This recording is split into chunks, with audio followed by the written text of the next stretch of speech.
Hello, everyone, and welcome to another episode of Boom Rookies with Grub, presented by ESPN, coming at you live from the Grub Hub. My name is Matt Bungard. With me today, Josh Reynolds. Hello. Hello, brother. What's going on? Well, you're happy. Yeah, great morning. Leeds have won. First time they've ever won at Old Old Trafford. First league win in Old Trafford since 1981. What's that, 40 years? About that, yeah. Oh, happy as. Mate, big morning. Big win. And you.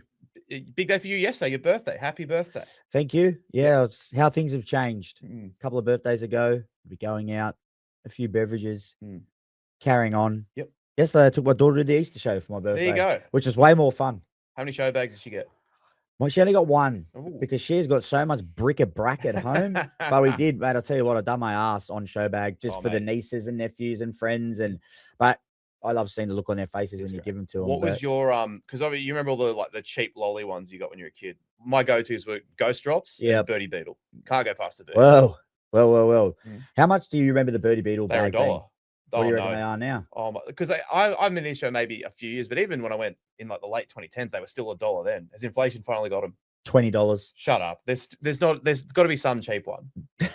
You're kidding. There probably was, but there is a $20 Birdie Beetle bag. Like, who's buying that many Birdie Beetles? I feel you can only eat one or two after the show, and then they're low tier. They're not that good. They're low tier. They're a once a year thing that you eat at the Easter show, and you go, "These are great," and then you realize they're not very good. Yeah, my wife could not believe that. She could not believe it. So, but no, great day, mate. Do you remember the rumor when we were kids was that the little speckles in them? I don't know what they are, whether they're rice bubbles or the rumor was they were like bugs, and that's why they were called Birdie Beetles. Just lay off the bugs, kids. Yeah, don't eat bugs. They're too expensive these days. Don't eat bugs. But good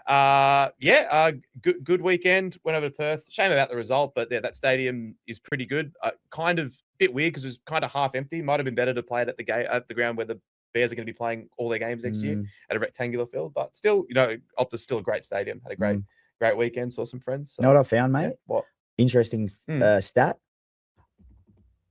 About 120 of the points got scored going one way, and 20 the other way. Wow. Yeah, it was all at the end where the Raiders fan bay was, and the Roosters attacked in the second half. Yeah, you're right. That's crazy. Yeah, I didn't think of that, but you're absolutely. Is that going to be maybe the ground's built on a hill? Is that going to be a tactic of the Perth Bears? Mate, what? Run downhill? Well, yeah, start fast. I don't know how many games they're going to play at that stadium. That's the only problem. But it's even just like the climatization, the heat. Yeah, like it's hot. That's what a lot of the players said after the game. Like it was hot. So yeah, it was interesting call to do the doubleheader being the early games rather than the late games. So this is a factor, right? The Bears are going to have to play a lot of late games. They're going to be because we've got asked a few questions about this, like because there's going to be an extra game every week, right? When the Bears come in, and I think it's going to end up being 4 games on Saturdays, and we're going to get a lot of 9:30 p.m. Saturday games. Yeah, I think that's the most logical. That's what like Perth Glory do. That's what see a lot of West Coast you think Eagles. They'll change the slots? Why? I think they'll just I think there'll be a 4th game on Saturdays. Yeah, nah. I think there's Mondays. I think Mondays is coming back. Yeah, I've heard. It's just hard with the turnarounds and stuff, but we'll cross that bridge when we come to it. When there's more teams coming in too. I love it. 40. Yeah, but 4 days. Get more on. Jeez, I think you can have too much. 5 days a week of footy is a lot of days. Anyway, tell you who can't get enough of footy right now, and that is the West Tigers fans. They're up and about. Now, I want to tell you something. So when my good friend Nick Campton came onto the show to do it with me at the start of 2023, we both got caught because we have a lot of Tigers fans. He lives 2 minutes from Leichhardt Oval. We both grew up going to school in Campbelltown, went to that stadium a lot. We both have very big soft spots for the West Tigers. And, it's very easy in preseason get caught up with West Tigers chat and pick them to go, they'll make a run. They'll finish 8th, right? We did that in 2023. They came last. So at that point, we introduced a moratorium. Like, I don't care how good the vibes are coming out of Concord in preseason. I don't care how smart Benji Marshall sounds. I don't care who they sign. We are going to have to be a year late on the Tigers rather than a year early. We are not going to allow ourselves to get caught up and believe in them until they show us otherwise. Having said all of that, we agreed yesterday. The moratorium is lifted. The Tigers are back. Wow. I was just about to say, I thought you were going down a very negative path. No, positive path. And I didn't like it. For me, as an ex-West Tigers player, my claws are up. Claw is up. See that claw right there? And, gee, it's given these West Tigers fans, I tell you what's given them some just happiness is consistency. Yes. The West Tigers are consistent. They're winning games at Campbelltown where no one really ever wanted to go, and Tigers fans used to carry on about going there. They're winning games at Leichhardt. They're proud They are a proud club. You can see it. You can see the fans. You can see the kids. It's quite amazing. Their ability at the moment to blow teams off the park is crazy. Well, that's the thing about the Tigers that impresses me so much at the moment is sometimes when teams have good runs to start a year, you look at the manner in which they're winning games and you go, well, that's not sustainable, or they're getting a bit lucky here and there. There's been no luck about this run. The one game they lost, they gave a very good account of themselves against South Sydney, and their forward pack turned up. And in every other game, their forward pack has been fantastic. Alex Twal, their fans are calling him Alex Twal Malolo, and I love it because that guy has been, he's in his 10th year of first grade now, and has completely just evolved into an out-and-out ball-playing lock now who can still hit and do all the tough carries and all the hard work, but is now a creative player. And all the other middles they've got at the moment are just killing people. Their edges are great. That Fainu fend on Sandon Smith on Sunday was one of the best fends that might be the best fend I've seen since the GI one on Sour. Let me tell you why. They are killing teams, and it's sustainable because they're doing it through hard work and through a forward pack that's just bullying everyone. They're not bullying. Let me tell you what they're doing. They're too fast. They're mobile. Every single team that they go after is because of speed. You watch the ability of Alex Twal to get in behind the markers every single time. Who's one of the best deceptive hookers in the game? Of course, These guys in Bolle and Twal, you mentioned the edges. They're big, lanky things. You watch Jock Matter on the weekend. He's not kicking to the wingers. He's kicking to the edges constantly. And mate, the way they're playing and their ability to change in styles, they're just too fast. And you know, like we spoke about the Bulldogs being that fast mobile pack. That's the Tigers at the moment. And then you got the likes of Jock Madden, who is just getting better and better, taking full control of his team. Adam Dewey's just slotting nicely into a 6 role. Jock is giving composure, control, and just a little bit of steel. Like, you watch Jock, he kicks, he's the first one down there when he chases. He gets his body in front of every single back row that runs at him. He's a competitor. And I feel this is what the Tigers have needed. Like, with Benji, I always knew if he got a team that understood who he is as a person and played like this, he's got a really good connection with people. Like, you can tell they want to play for Benji. But then he's also, every time you hear Benji in a press conference, he's not happy about something. He's letting them know that, this is good, boys. As you said, there's hype. But this is not exactly where we want to be. We got to get better. But they just look like a very, very happy rugby league team at the moment. And they got Campbelltown this weekend. The baby Broncos coming back because they've got so many injuries. Mate, they're out of players. I joked with Nick yesterday that Shane Walker might have to play hooker for them. Like, they're out of dudes. Like, the Tigers are warm favourites in that game, and they'll be licking their lips. And then if they win that, it's a Thursday night at Leichhardt Oval, going into a long weekend. Wow. That place is going to be an absolute zoo. And the Tigers, because it'll be the first game of the weekend, even if Penrith win this weekend as well, if the Tigers win that game, they'll walk out of Leichhardt on that Thursday night top of the table, going into a long weekend. And I think when they would have been top of the table. Like obviously maybe round one. Well, round one this year they had a bye before anyone played. So yeah, but like, you know what I'm saying, like with 5 or 6 games in. Yeah, no, God no. And for like, this is a fan base. Like, we don't need to go through it. Like, this is a fan base that's had very, very little to be happy about, and there's a reason why. They're a team that has in the past leaned so much on nostalgia, leaned so much on, hey, look over here. We're doing another 2005 thing. Think about 2005. And I love that Benji has kind of made a real point this year to sort of reject all the talk of what happened in the past and be like, we're building for the future. And right now they are looking really, really sharp. Is fair assumption or not? The West Tigers are a little like the Broncos of last year, right? Hear me out. I feel they're a bit rock starry, but not over the top. They've got a swagger like Benji does. Luai, a couple of the young guys that are coming through, mate. It's like they let tries in and that doesn't worry them. They just keep coming back at you. Makasini, Leiliti. There's something about them. They're cool. Yeah, but I feel because Benji's the coolest player of all time. Is that rubbing off on them? It must, because I when he retired, I wrote a big tribute piece to him, and I basically said he's essentially the Ronaldinho of rugby league, where like he was. People could have argued whether he was ever like the absolute number one player in the sport, but he was always the coolest whenever he played. He had it all. Like, mate, they're doing some of the stuff they're doing. Like that Patrick Herbert flick pass. Ridiculous. That bloke hasn't played first grade in 4 years. Comes out and does that. But that's what he must be giving them, Incredible. just belief to be yourself. Yeah. Tell you what, though, very tough decision to be made this week. Yeah, well, I mean, well, I think they'll bring Luai straight back in, and I don't know where Madden plays. And He's not a 14. No, he's too good right now. It's really, really interesting. Like Jerome Luai is the heart and soul of the team in a lot of ways. Like then he is going to play when he's healthy. No question. I don't know what they're going to do. Does Dewey go into the forward pack? So I looked into this. Jock signed to the end of next year. Yeah. Such a hard decision for the West Tigers and such a hard decision for Jock because I'll tell you a team that needs a halfback right now, and that's the St. George Dragons. If I was at the St. George Dragons, I'll be doing everything in my power to have a conversation because I'll tell you one thing, Jock is too good to be playing New South Wales Cup anymore. I agree with that. Too good. That I do agree with.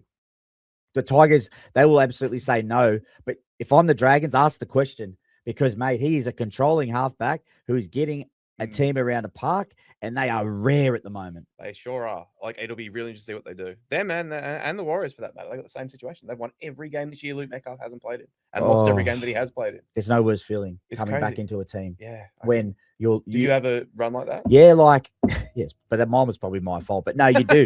I don't care what anyone says. Like, it sucks. Even you know who I felt for on the weekend? Victor Radley. At the start of that first half, he's going, what have I done, boys? Like, and then he ends up scoring the try at the end of the game. You know what I mean? But it's sort of, it happens a lot. You do. I'd be lying if you said you felt crap coming in and you start losing. But what a dilemma for the West Tigers to have. And, mate, I don't want to, you know who they need, Matty? I need one more thing from him to be the real deal. Yep. A scalp. They've got a couple of winnable games. The Broncos, they've got another winnable game the week after. Canberra. Yeah. They need to beat Cronulla at Cronulla. Okay. And then I'm talking about them. That'd be a big win. Is that, you know what I'm saying? I get what you're saying. Because, like, yeah, they had the sort of very helter-skelter win over Parramatta. But I'd argue the Warriors is a pretty big scalp. I'd argue that. Over there? Yeah, man, that was a massive win. Yeah, the Warriors are still iffy for me. Okay. But, well, look, the Sharks are still iffy. But I just think you just want them to beat still think the Sharks at home.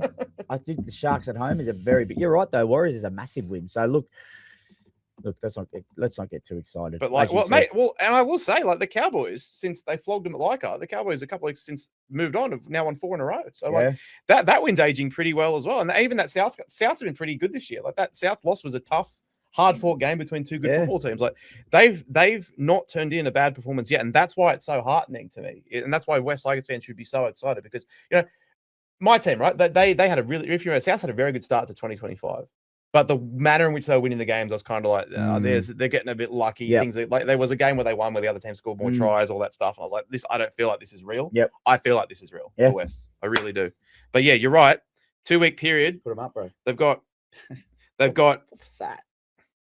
Yeah, that was better. You done something weird. They've got Sharks at Shark Park into Storm in Melbourne, but and then Magic. I don't know. I'd love to see that. All right. We're going to do one more Tigers thing before we move on with our attacking player of the week. Now, yes, one of your good mates, a guy you've wrapped on the show a fair few times, and you're looking like a genius this year, Adam Dewey, once again. He's playing some good footy, so we'll just watch it through, and then we'll play it through again. But Jock and Dewey, both linking up as they have been doing brilliantly all year. But yeah, if we take it all the way back, and we'll start on the play. So, if we roll it slowly here. I just want to see when the ball gets into Dewey's hands. And as halves, all we're doing constantly is looking for cues. All right. So right now, it's man on man. Sharp takes Dewey, center on center, winger on winger. Dewey's slowly looking for a cue. Hold on. In comes winger, throws it, Harbour Bridge over the top. It could be the defensive lapse of the weekend as well in Marju, but Dewey at the moment is feeling cues very, very well. And whether to hit short or hit long is hard on the run sometimes, but that is what all good halves do. I feel Dewey has had this in his artillery for a very, very long time, but because he's so confident, because he's got the Tigers fans behind him, because he's got Benji's faith behind him, he's coming up with plays like that. He's done that a couple of times. Marju had an interesting game, but that is just a really, really good read. And this leads into Yep. the next one defensively as well, Matty. This is a Cowboys defensive miscue. And what was an insane game on Friday night? What a game. As again, we'll play it through. Everyone thinks beautiful ball from Ezra Man. Yep, should have got him. Blah, blah, blah. But I'm not paying that. Okay, so if we pause it here, Matty, tell me, you talk to me. How many are in the screen? How many against each other? We've got 3 against 3. So why would there be a reason, for the winger here to possibly come in and center? Stop right here. The crazy thing is, Ruben Cotter has put pressure on the ball player, and that's what you want from the inside. He's put pressure. Lukey's got the center, but it's just ball watching. And I've seen this so many times on the weekend. I could have shown you 3 or 4 times down the short side why wingers are making some poor decisions at the moment. And I understand, and this is not, I'm not about bagging people. I just like showing, they want that time over again, but it's just, it just shows you. It also is the speed of the game and the duress that the players are at. We're coming up with some really, really poor reads, but just, edges at the moment, they're having to come up with so many reads. But, when it's 3-on-3 and you got a ball play coming at you and you've got pressure from the inside, it's man on man. Watch the ball, watch the player. He should have been taken into touch. Yep, I completely agree. But what a game that was. Good game. Cowboys doing stuff. The boys are back. Okay, who's not back? Melbourne Storm. Oof. So, losing record for Craig Bellamy through 6 weeks for the first time in his career. So I've never been, I've been working in rugby media for like a decade now, all right? So I've never once been one of those people that goes, this is the year where the Storm fall off a cliff. Yep. Cameron Smith's old, Billy Slater's old, rah, rah, rah. Cooper Cronk's gone to the Roosters, any of that. Never fell into that trap. Never once did I say, this is the year where the Storm fall off a cliff. I don't think I've ever in a ladder predicted them to finish any lower than like 4th. Yep. Right? Having said that, after 6 weeks of this season, I think this is the most I've ever thought this is the year they could miss the finals. Just before is this because of the games you've seen? Yeah. You didn't think this before the season? No. Okay. No, not at all. Yep. So, because it's not just that they're losing. It's again, we talk about results and we talk about sustainability. It's the manner in which they're losing some of these games. Like the Warriors beat them up on the weekend. And the problem Melbourne have right now is what used to be one of the key core parts of why Melbourne was so good was that they'd have their star players, which they of course still do, but then the depth behind them was always really, really good. And they've lost a few guys, like 2 of which through very unfortunate, not really rugby league related circumstances, which are awful. And I hope both Katara and Kamikamitha are making full recoveries. And then a couple of guys through injuries, but they just don't have that depth there anymore. And they're getting killed on both edges, particularly their left edge defensively. Every time I watch them at the moment, they've shipped 88 points in 2 weeks. I'm going to remind you again, the Warriors hadn't beaten Melbourne in over a decade, much less at Amy Park. And to go down there, and this game is kind of close for a little while, but the shots the Warriors were putting on, the energy levels the Warriors were bringing, and then that all came to a head in the second half when they ran up the score on them. This is not a Storm team that's instilling any confidence in anyone right now, and they've lost 4 games on the trot. They got to go down to Canberra next week, and then I'd tell you, if you weren't worried, there's a game in 2 weeks when they play South Sydney. How many times have Souths won in Melbourne, Josh? Is it none or it one? It is 0. Yeah, I knew it was terrible. It is genuinely 0. Souths have never won a game down there. I think this could be the year. All right, Matty. This is Melbourne. Okay, Melbourne are known to be the best. Melbourne brought the wrestle into the game. Correct. They brought it in. Levers, putting you in awkward positions, slowing down the ruck. This is Melbourne got manhandled on the weekend. They sure did. They got manhandled by a young Warriors side who were bigger, stronger, and hungrier. Some of the hits. I've never, but it's not even the hits. It's the run. They were running directly into people, and they were falling off them. Like honestly, and Bellamy was saying the same things. Like it was under 10s when the big guy's playing against a small guy. When I used to try and tackle a big guy, this is just forceful. But you're right.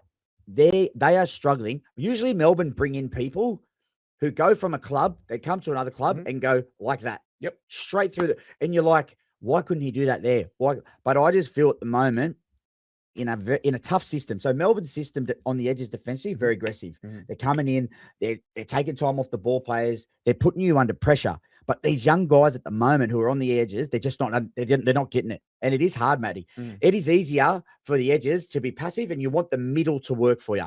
Work in to out. But Melbourne are out to in. So it's on those young guys to make decisions. Mm-hmm. But I'll tell you what isn't helping them is the ill discipline of some players. I'm not going to mention names, but I like mentioning names. But I've seen Bellamy directly point at two guys on the weekend. A guy that's been in the origin frame for a little bit, and another guy that just not the first time he's pointed at that guy. lazy shots. When you're down and you want to just throw an arm, like, boys, we all know where the game's at the moment. You get that bit lazy, someone's falling, they don't care. It's black or white. You nick a little bit of their little beard, it's a penalty. Yeah. But it's just, I just feel. And this is the thing, though, Matty. We look at their team, Munster, Hughes, Grant, and you're like, how is this happening? But you're right. They've lost a lot of power. Yep. Katoa, the backfield carriers of Coates. Yep. Nelson, big guy, daunting guy. Alpha male. I think they just lost that a little bit. And look, I'm not writing them off, but you're probably a better guy I don't think have they ever lost 5 in a row? Oh, I'd have to check. I mean, maybe in those maybe in like that early 2000s period when they didn't make the finals. Maybe, probably not though. They still finished like 9th or 10th in those years. Because if so, Matty, yeah. Gee, I don't know where I wouldn't want to be in Melbourne.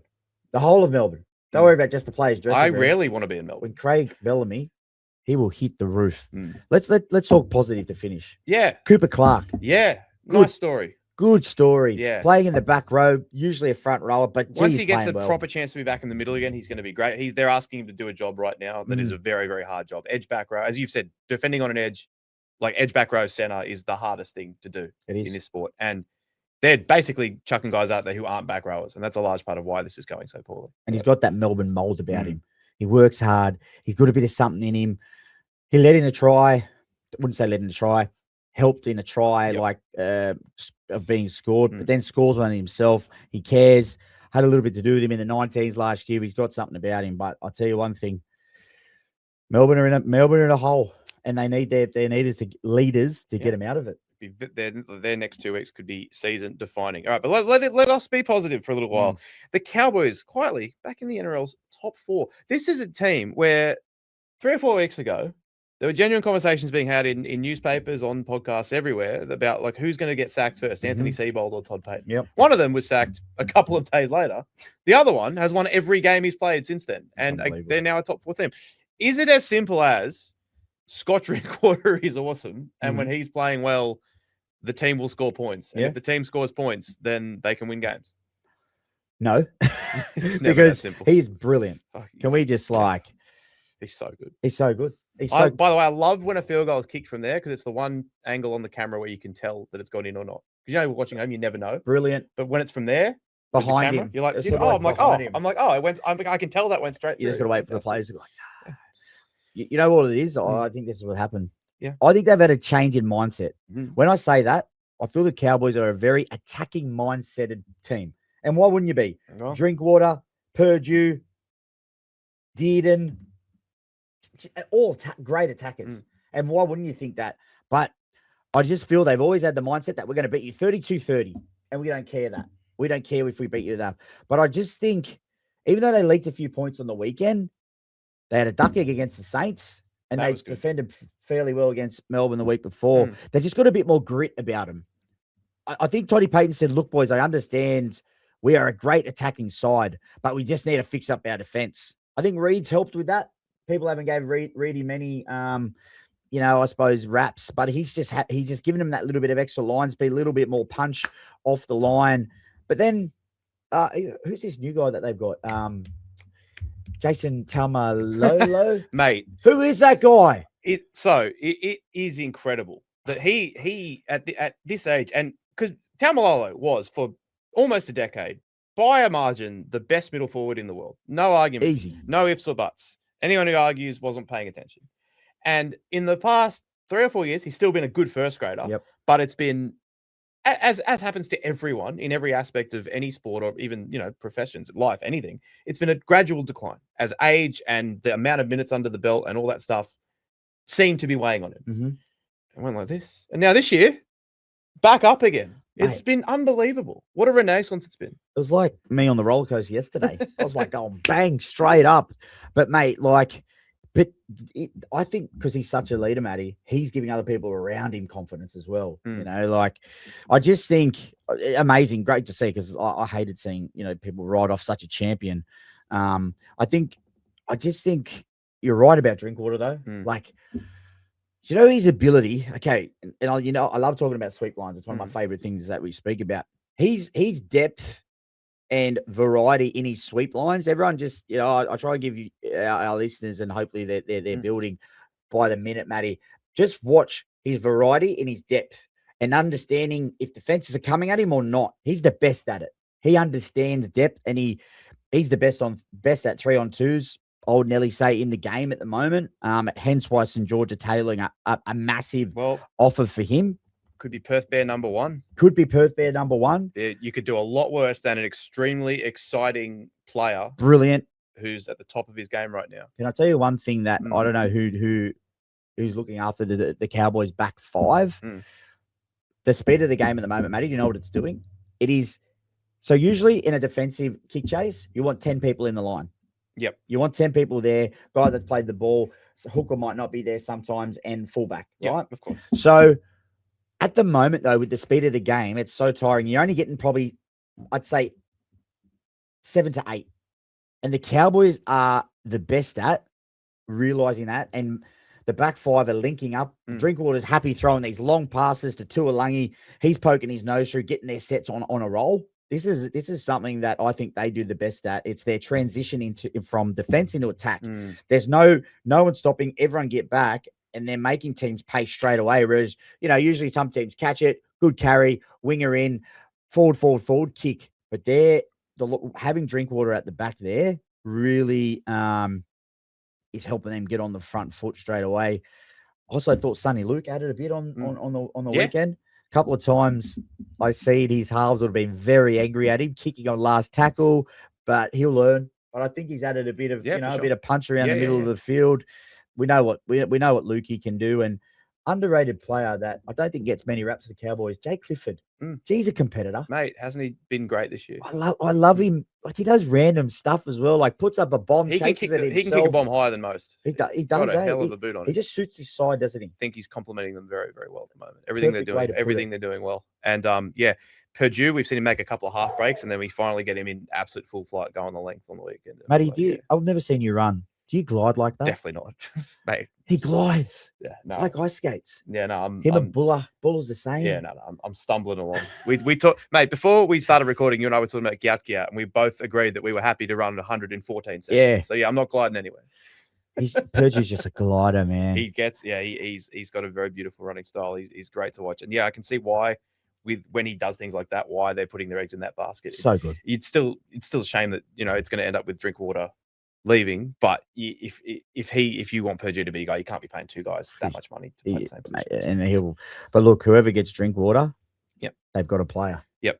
All right, let's move on to our grub of the week. Now, again, you might think I'm going one way with this when I start talking, but I'm actually going another. So I want to read out some, not full headlines. I'm not going to name the places. I'm going to name some words that we used in regards to Ivan Cleary's interaction with a fan on Thursday night during Canterbury's wonderful win over Penrith.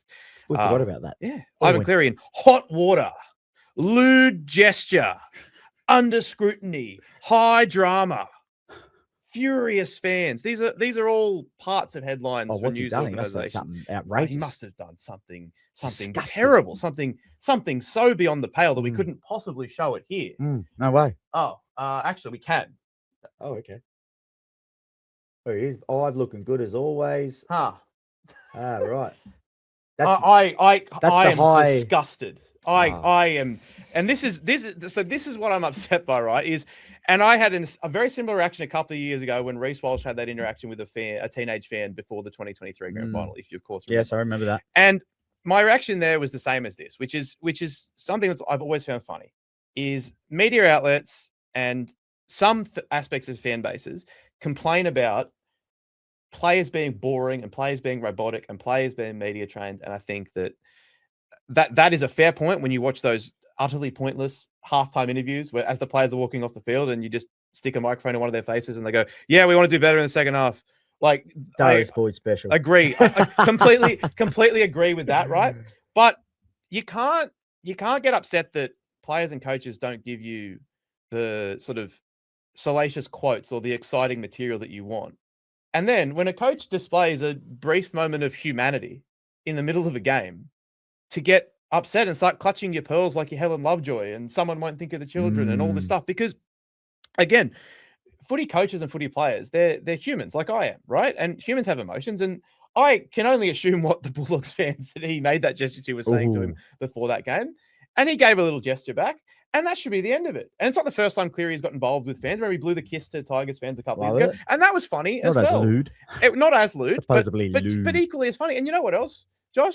I think that Bulldogs fan is going to go home and tell his mates how funny it was. He would have loved it. He would have loved that he got a reaction out of the great Ivan Cleary. And so it's just ridiculous to me that on one hand, we want players and coaches to express themselves and be themselves. But on the other hand, we want to get upset when a coach does something that honestly is extremely timid. Okay, let me tell you right now, the Bulldogs fans would have been absolutely into him. They're very, very cheeky, which I love. Yeah. But two grown men going at each other, we are a society and we are a game of hardworking.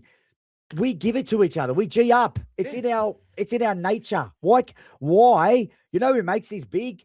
And this is what annoys me about, and I know we're a part of the media to a certain perspective. Okay, if we want something to happen with this, we don't have to make it any bigger. So the kids, this is the thing. I understand the kids seeing this, but we don't have to make it bigger than what it really is. Also, kids have TikTok on their phones. They're saying things far worse than Ivan Cleary making a little hand. If we want to punish Ivan, punish him behind closed doors if we have to be that. I can't say the word, but it's just two guys having a little bit of fun. Yeah. Like, isn't this what when I play South, we don't like each other. No, it's a joke. Yeah. We're joking. It's all part of the sport. Like when South are out there playing a prelim against Roosters and Mitchell Pearce is doing this and calling them chokers again. That's funny. That's funny. And guess what? When South came back and won that game and got in his face about it, that was funny too. That's funny. Like, this is the whole point. Play it like this. This is how like you think about any aspect of your life with your mates. Like, we're humans. We like to have a laugh. And again, I just lewd act, mad, disgusting. Matty. Oh, how the children were watching and it's like, man, give it a rest. Like, just. I hope Ivan Cleary doesn't change. I love that he gets into it with fans like that sometimes. And I hope he does again. I thought it was very funny. And mind you, he's got 4 of your best, doesn't he? 4 or 5 rings or something. Yeah. Like, mate, of course he's going to be like, mate, come on, to the Dogs fan. You beat us once, get over it or something. And I just feel sometimes we try and make our game as prim and proper, and it's just not our game. Yeah. And I love it. And I will say, again, for the most part, fans that I saw who saw this all thought it was funny. Yeah. So if fans aren't offended, you don't have to be offended on their behalf. I'd really love to hear on our comments, on our socials, opinions of this, because look, we could be wrong here. And I'm a parent though now. Yeah, that's true. And I understand. But like, if my daughter comes up to me and says, "Dad, what's that?" I'll deal with that in the way I have to deal with it. Yeah.